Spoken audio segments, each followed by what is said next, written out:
Good morning বন্ধুরা, কেমন আছেন সবাই?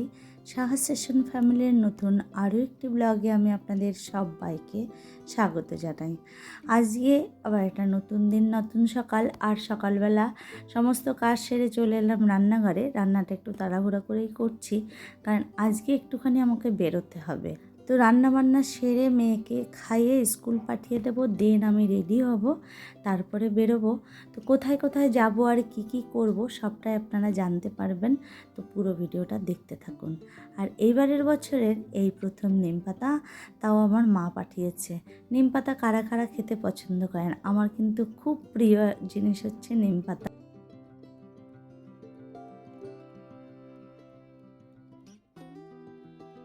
তো বন্ধুরা, এই যে আমি রেডি হয়ে গেছি, আর এটা হচ্ছে আমার আজকের আউটফিট।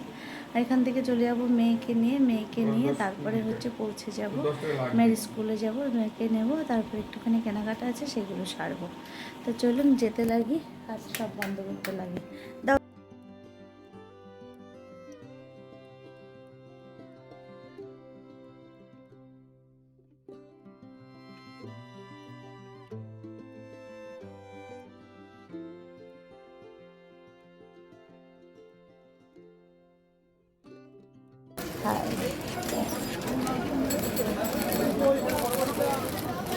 এই সাইজ আর কি আছে দেখো একটু।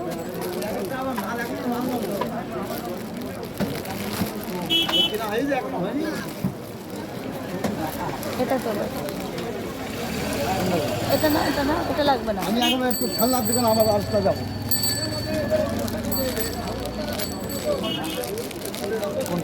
এই দুটো, আরেকটা লাগবে, আরেকটা একটু বড়। তো আমি চলে এসেছি, আর এখানে আপনারা দেখলেনই আগে ঠাকুরের কিছু জিনিস কিনলাম, আর এখন আমার কিছু প্রয়োজনীয় জিনিস লাগবে, সেগুলো আমি এই দোকানটার থেকে নিয়ে নিচ্ছি। এরপরে আমি যাব মেয়েকে আনতে, কারণ একটু সময় ছিল, তাই আমি আগে একটুখানি কিছুটা বাজার করে নিয়েছি। আর এই যে মেয়েকে স্কুল থেকে নিয়ে নিয়েছি। আমি প্রথমে যেই জায়গাটায় ছিলাম সেখান থেকে মেয়ের স্কুল কিন্তু মিনিট 10 হেঁটে যেতে হয়। তো ততটাই আমি হাঁটতে হাঁটতে চলে গেলাম, মেয়েকে নিলাম, আর মেয়ের পছন্দের জিনিসটা আজকে কিনে দেব। তো ওর স্কুলের গল্প করলো, আর পরীক্ষা আর কে আসলো সেসব গল্প আমার সাথে করলো। তা চলুন এবার কোথায় যাচ্ছি। এখানে নতুন দোকানটা হচ্ছে, সেই দোকানটাতে যাব। তোমার আগের দোকানে আমি স্বপ্ন দেখেছি তুমি তোমার ওই ব্রাউন ডায়ালের ঘড়িটা আছে না। তো আমি মেয়েকে ওটাই বলছিলাম যে এখানে নতুন দোকান যেটা হয়েছে সেটাতেই যাব। আগে যেই দোকানে যাই তাদেরই এটা একটা নতুন আউটলেট খুলেছে, সেখানটাই যাব। তো সেটাই বলছিল কালকে কি স্বপ্ন দেখছে। তা চলুন, এই যে চলে এলাম দোকানের ভেতরে, আর এখান থেকে ওর পছন্দের জিনিসটা কিনে দেব।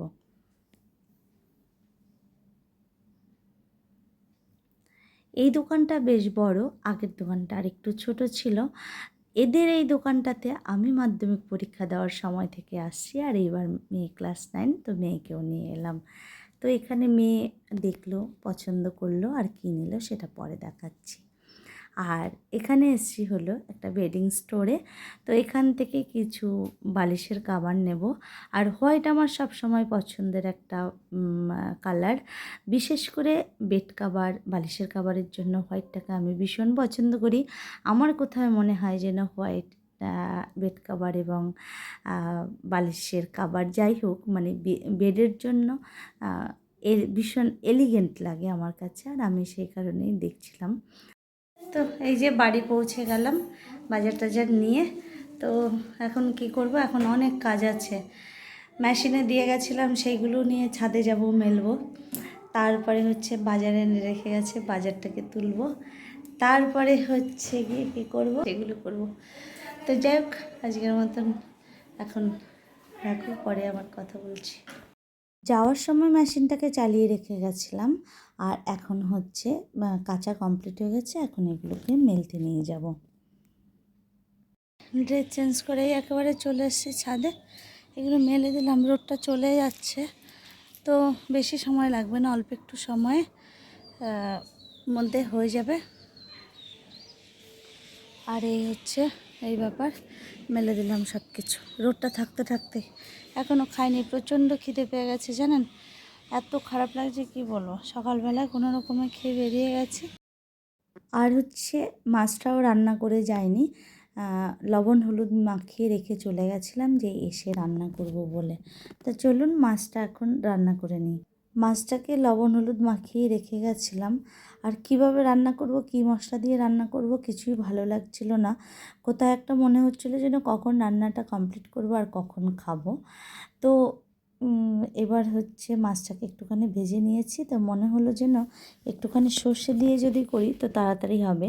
আর আজকে তাড়াহুড়োর চোটে আমি সর্ষে বাটার পরে যে সিবড়েটা সেটাও আমি আর আলাদা করিনি। আর একটু না খেতে তেতো তেতো লাগছিলো, এটা আমার ভীষণ খারাপ লাগে জানেন না তো।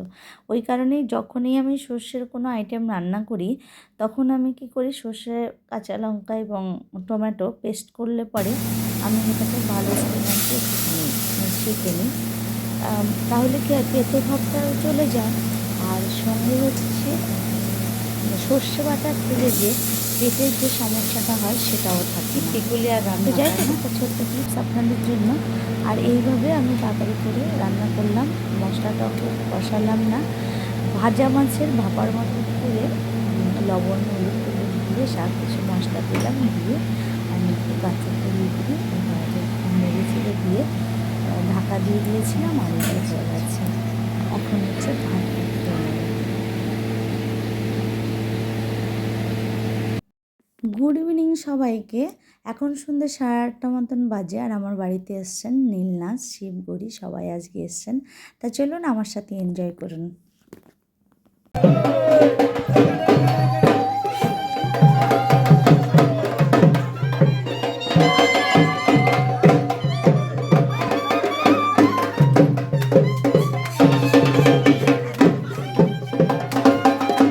একটু সাইড কর না।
ঠাকুরঘর তো উপরে, ঘরে ঘরে একটু দিয়ে দিন।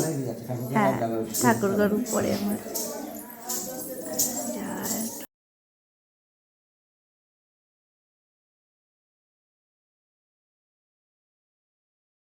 এটার বাবার প্রণামী। আচ্ছা, আর ওখানে দিয়েছো মা? হ্যাঁ, ওখানে দিয়ে এসছি। কত দিয়েছো? ওখানে 200 টাকা দিয়েছি। এটা ওই যে মা কালী এসছে আমার বাড়িতে, তাকে একটু দিই প্রণামী। আচ্ছা ঠিক আছে, তো এখানে একটু বাড়াতে হবে যে, মা দাও। এখানে একটু বাড়াতে হবে। একটু বাড়াতে হবে, মন তুমি এক ভরলো কাজ না। করো, তোমার কাছে আমি ওই 500 চাইবো না 1000, হ্যাঁ এটাই বাহ। মুখের কথা ঠিক মনে দে দে মারে।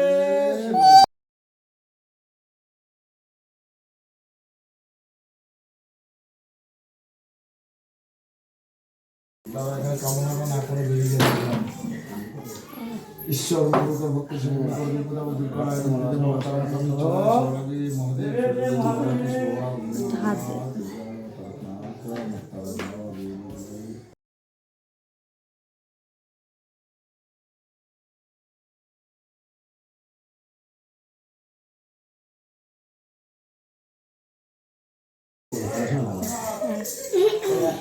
দেখো কাণ্ড আর দেখছো কি হচ্ছে? দেখো কাণ্ড আমি কে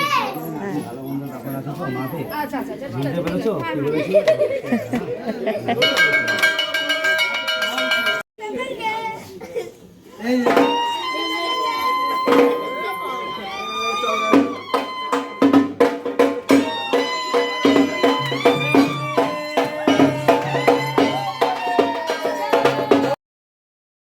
তো বন্ধুরা, আমার বাড়ির থেকে এখন নীল নাচ বেরিয়ে যাচ্ছে। আর ওরা আসার পরে আমার পুরো বাড়িটা জমজমাট হয়ে গেছে। অনেক মানুষজন এসছেন আমার বাড়িতে দেখতে। তো আমার তো ভীষণই ভালো লেগেছে। আর আপনারা দেখলেনই ঘরের ভিতরে ওরা কী করছিল। তো যাই হোক, আজকের মতো ব্লগটা এখানে রাখছি। সবাই ভালো থাক।